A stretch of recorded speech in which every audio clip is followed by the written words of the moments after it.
Mg. Este es el símbolo del magnesio. No confundas el magnesio con el gimnasio.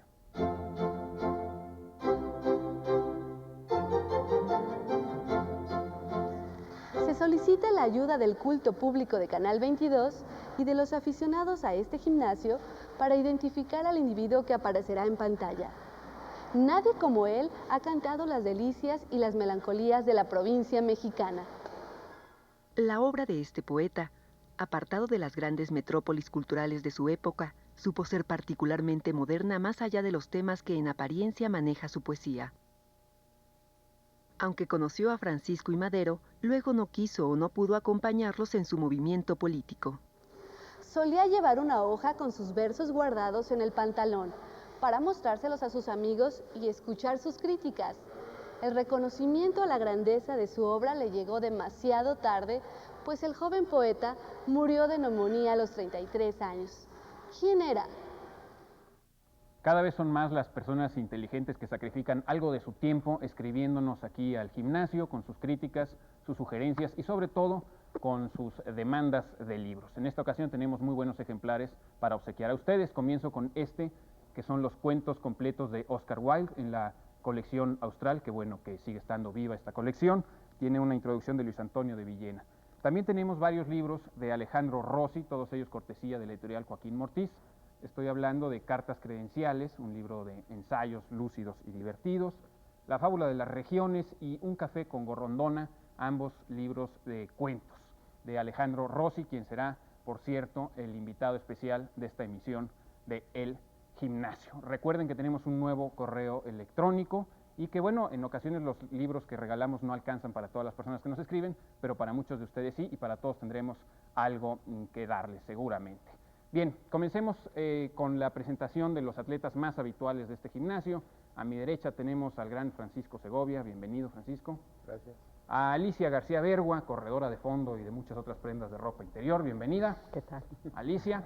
Y a nuestro maestro Germán Ortega. Hola, Pablo. Bienvenido, Germán. Bien, el primer ejercicio de esta emisión del gimnasio es el de la cita literaria. Consiste simplemente en que a una palabra que les hemos dado con anterioridad, nuestros atletas nos van a ofrecer una cita literaria que puede ser verdadera o falsa, ya lo iremos dirimiendo. La cita de esta ocasión es con la palabra lluvia.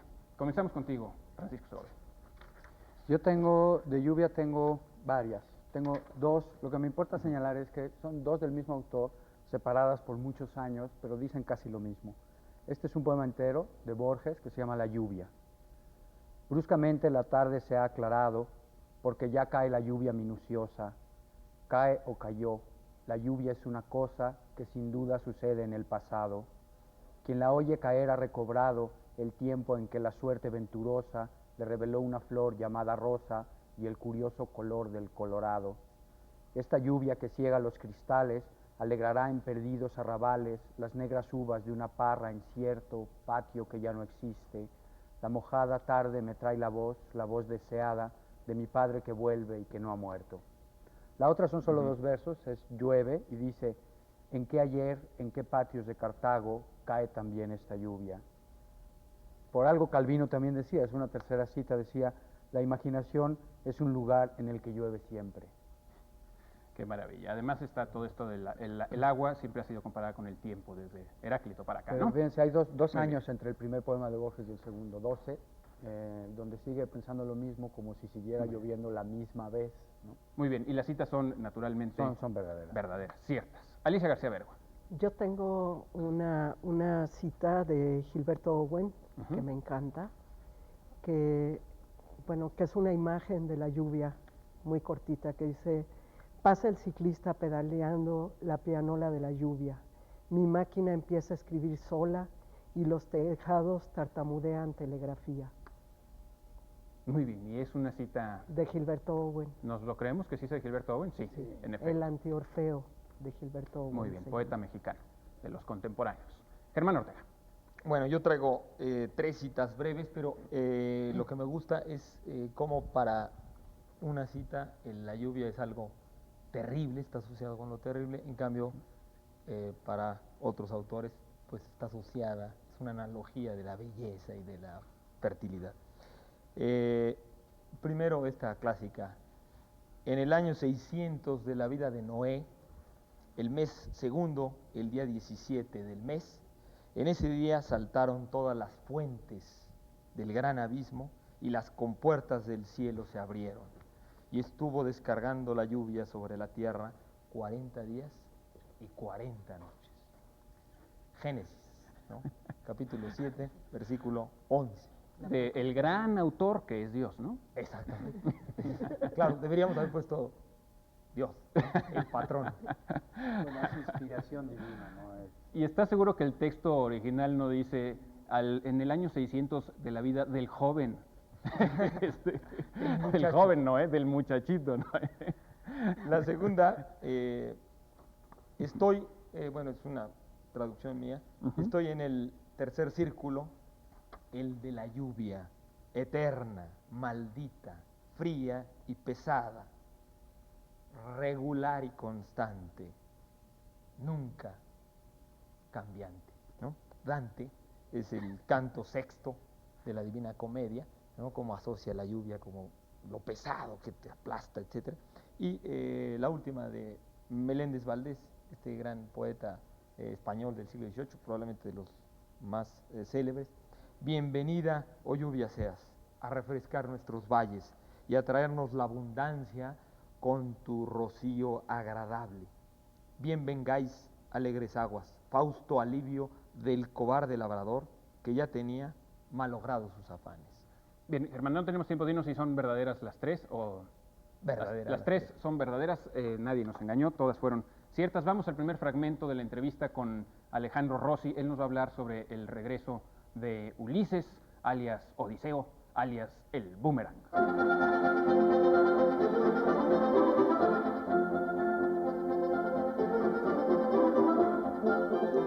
La escena del regreso de Ulises, ¿sí? Cuando Ulises regresa a casa, cuando Ulises regresa a Ítaca, cuando se encuentra con su mujer, con los pretendientes que la rodean, todo ese lentísimo acercamiento a la casa, que es una de las grandes escenas de la literatura, pero a la vez pienso yo que debe haber sido un momento extraordinario, que fue un momento extraordinario, digamos, en la vida misma de Ulises, si es que podemos hablar de Ulises como de una persona singular y real, ¿no?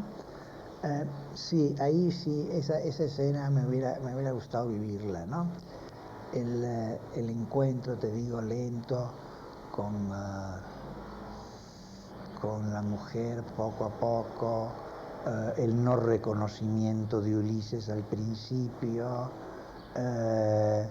acuérdate el detalle del perro que lo reconoce, ¿no? Luego la criada, la antigua, no criada, ¿cómo se dice? La que lo crió, ¿no? En el sentido... Nodriza, la antigua nodriza de Ulises, y bueno, y después la explosión de venganza también de Ulises, ¿no? El hijo que está allí. Es una escena verdaderamente maravillosa porque pues están condensadas ahí una variedad grandísima de reacciones humanas, ¿no? Y debe haber sido una inmensa satisfacción, no solo el lento reconocimiento que tuvieron de él, sino también, te repito, la explosión final contra los pretendientes. ¡Qué gran satisfacción!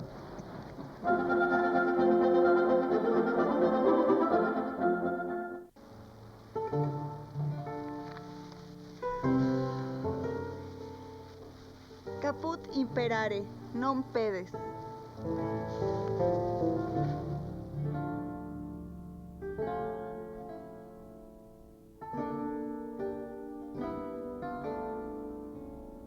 Desde Latina, la chica latina. Antes vimos a Alejandro Rossi, que nos hablaba de la explosión de venganza. Ulises acabó por matar a todos los pretendientes de Penélope, pero yo había dicho que era el boomerang, y Francisco Segovia nos recordó que tiene también otro apodo que le puso Golostiza. Pues sí, él se refiere a Ulises como el Ulises salmón de los regresos, o sea, el boomerang o el salmón. Sí. Bien, vamos a un fragmento más de la entrevista con Rossi y volvemos aquí al gimnasio.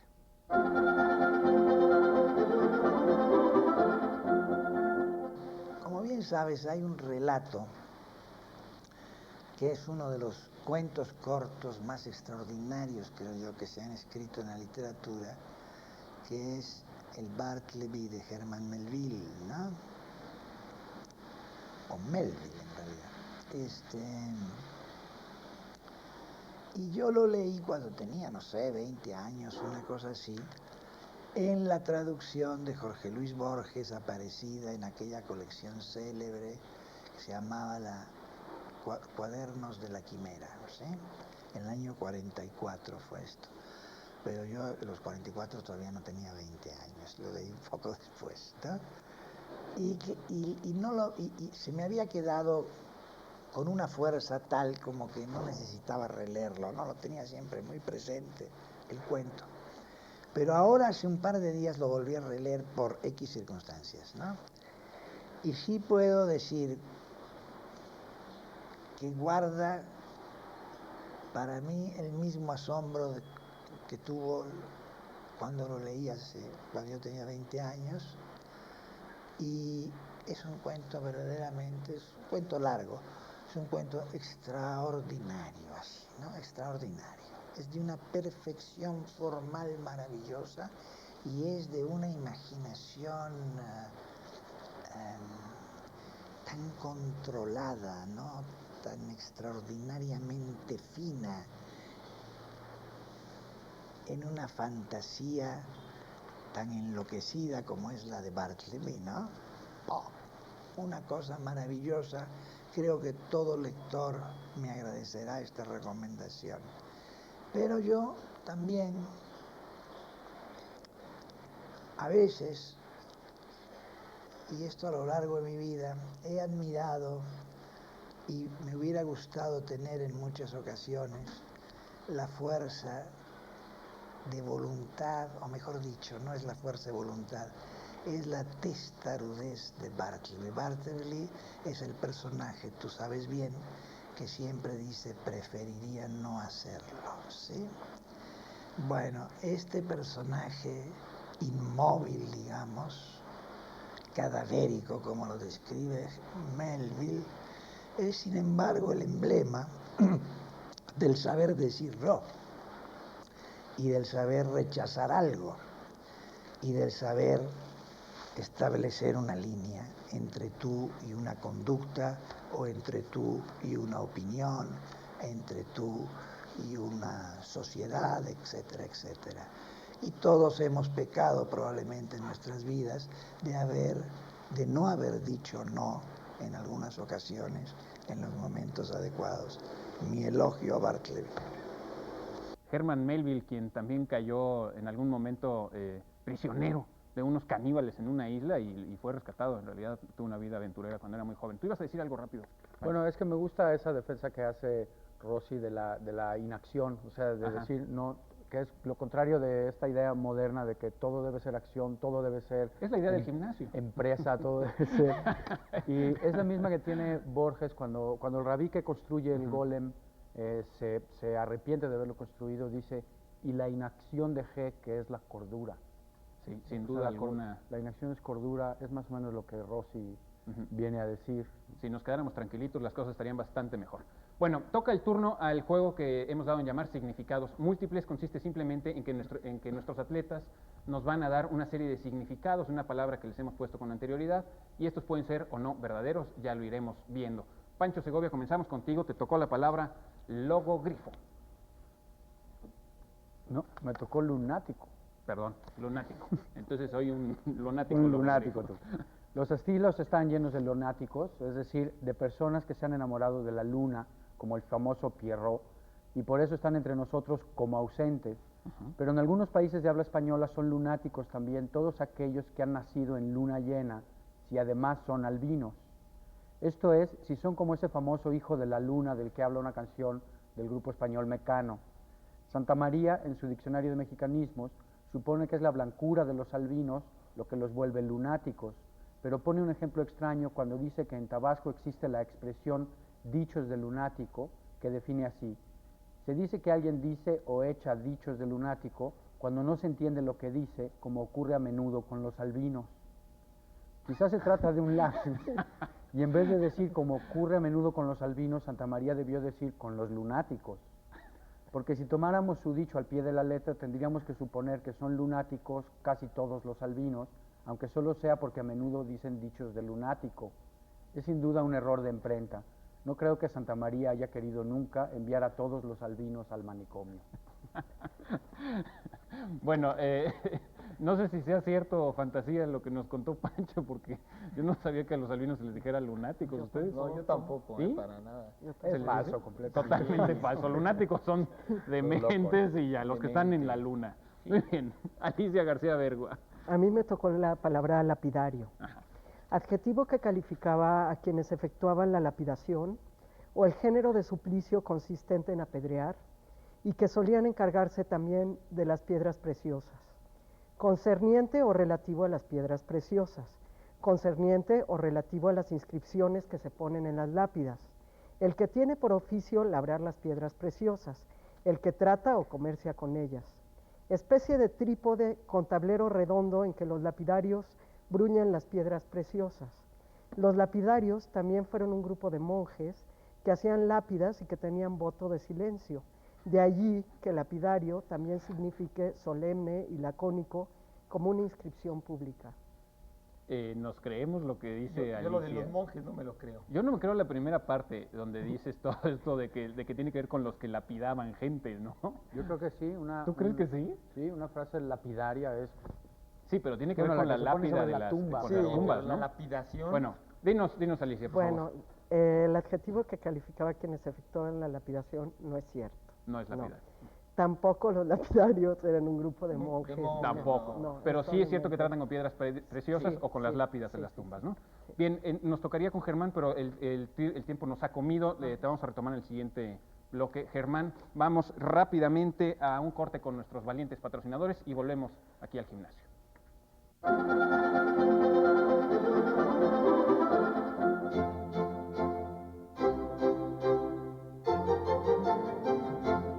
El solterón de la fotografía es, por supuesto, Ramón López Velarde, el gran poeta mexicano. Su poesía es una de las cumbres mayores de nuestra lengua, a la vez cotidiana y excepcional, católica y moderna, recatada y erótica, nacional y cosmopolita. Antes de que deserte este gimnasio, déjenlo caminar camino de su obra. Los poemas de López Velarde guardan para sus lectores una emoción acaso indefinible, pero siempre intensa. Nuestro corazón leal se amerita en la sombra. Sudor, dolor, nada les extraño a este gimnasio y menos que nada a don Ramón López Velarde, el escritor que se buscaba en esta emisión. Nos quedamos con Germán Ortega pendiente de tu turno en el juego de significados múltiples. Te toca la palabra leonino. Leonino, del latín leoninus, perteneciente o relativo a león, o a los leones. Otro sentido, dícese del contrato oneroso en que toda la ventaja o ganancia se atribuye a una de las partes, sin equitativa conmutación entre estas, debido a la forma autoritaria, arbitraria, en que uno de los pontífices, León, se imponía en sus contratos. Tipo de verso o rima inventada por el poeta latino-francés del siglo XII, Leonín. Esas son las... A ver, pero existió un poeta francés del siglo XII llamado Leonín. Pues sí. Sí existió. Y hay un Pero tipo no de es verso cierto que se que- llama leonino. Leonino tiene que ver con... Un verso, un tipo de verso que se llama verso leonino Cosa debido más a ese, increíble, a ese pero- poeta. Eso es cierto, ¿no? Lo que no es cierto es que los contratos se deben a que un Que pontífice León era medio abusivo. A los que se llevaban la tajada de León, ¿no? Los Claro. Es que es muy... leoninos son- Sí, La parte del la león, parte ¿no? de León, esa expresión se emplea mucho. La ¿no? parte del León, claro, la parte del rey. La parte de... La y parte también si del un rey. papaleón, eso sí, bueno, más de uno, ¿no? Bueno, vamos a pasar rápidamente a nuestro siguiente ejercicio. Es el ejercicio de retórica, este gimnasio siempre preocupado por su figura retórica. Los invita, este ejercicio es un repaso de las figuras retóricas, no hay ninguna competencia, simplemente Francisco Segovia nos va a definir la figura que vamos a emplear en esta emisión y después Alicia y Germán nos van a poner ejemplos de esta figura retórica, que es... Es litotes o lítotes, Ujú. de las dos maneras existe. Y la definición de la academia es la misma que dan los diccionarios de retórica, que dice, es figura que consiste en no expresar todo lo que se quiere dar a entender, sin que por eso deje de ser bien comprendida la intención del que se habla. Ujú. Cométese generalmente negando lo contrario de aquello que se afirma. Verbigracia, no soy tan feo. Sí, no soy tan feo, En México no me se desagrada dice mucho, ¿no? Porque Bueno, sí, ¿no? a ver, Alicia, tú traes Sí, tú traes se un dice, por ejemplo. ejemplo, malo, lo que se dice malo, no. ¿No? Sí, es cierto, es lo Y emplean muchísimo, sí. y se dice, no está tan peor, se dice, bueno, Sí, con puntito arriba de la I de peor, ¿no? sí. Muy Ahora, bien. También esto de Germán. reforzar una expresión mediante la negación Ujú. no es precisamente poco el dinero que tiene, ¿no?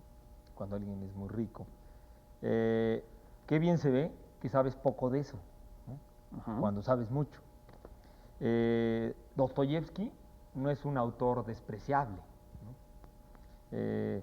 O no fuiste lo que se dice discreto, ¿no? Pero en México es cierto que empleamos ese camino siempre lateral, ¿no? Exacto. Para referirnos a las cosas. Bien, el programa está ya viviendo sus últimos instantes. Recuerden de escribirnos a nuestro nuevo correo electrónico que tienen abajo en sus pantallas. A continuación vamos a ver el último fragmento, o penúltimo quizá, de la entrevista con Alejandro Rossi. Recuerden que apócrifo significa falso y que los evangelios apócrifos eran los evangelios que en algún momento dado el papado o los concilios de la iglesia decidieron que eran falsos. Volvemos después de esto.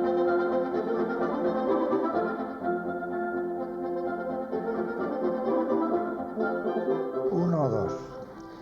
El primero dice así, fíjense bien porque es realmente estupendo. Nadie es la sal de la tierra. Nadie en algún momento de su vida no lo es.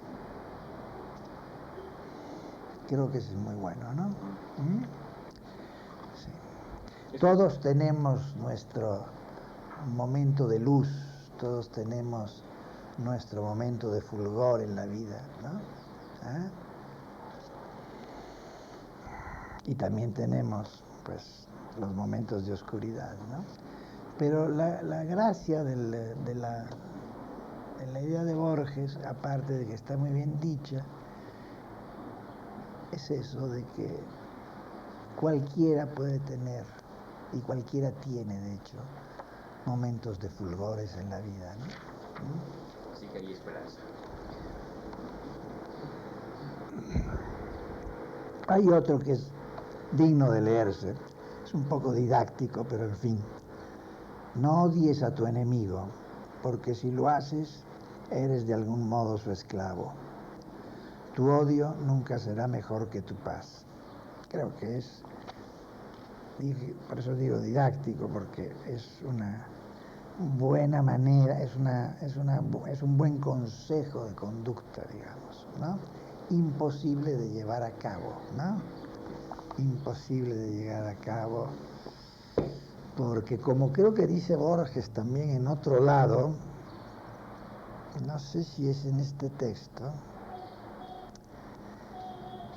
sí, hay uno aquí que en rigor contradice al que acabo de decir un poco, pero que también tiene yo creo que es más realista quizá este último. El otro es un deseo, el otro señala una verdad, es decir, odiar a alguien sí es convertirse en esclavo de él de alguna manera, ¿no?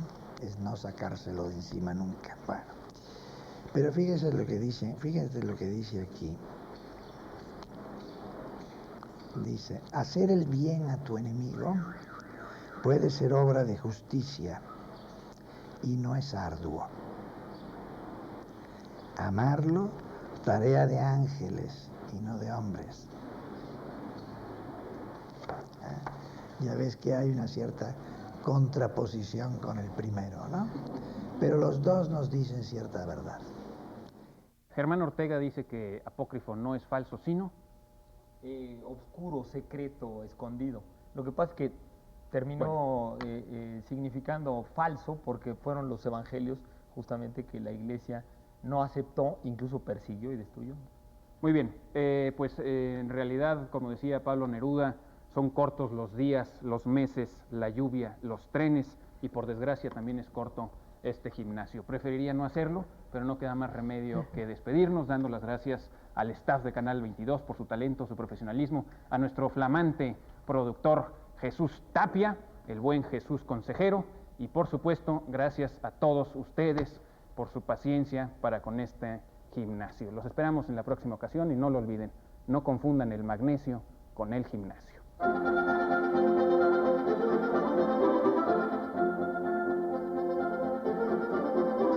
Salvador tiene fama de un escritor difícil y es verdad en la medida en que esto significa un rigor de escritura. Pero no vayan a creer los que no lo han leído de que es un escritor complicado de leer. Salvador es sumamente divertido, es un escritor lleno de humor, es un escritor con gran paso narrativo además. No, es uno de nuestros grandes escritores, sin duda alguna.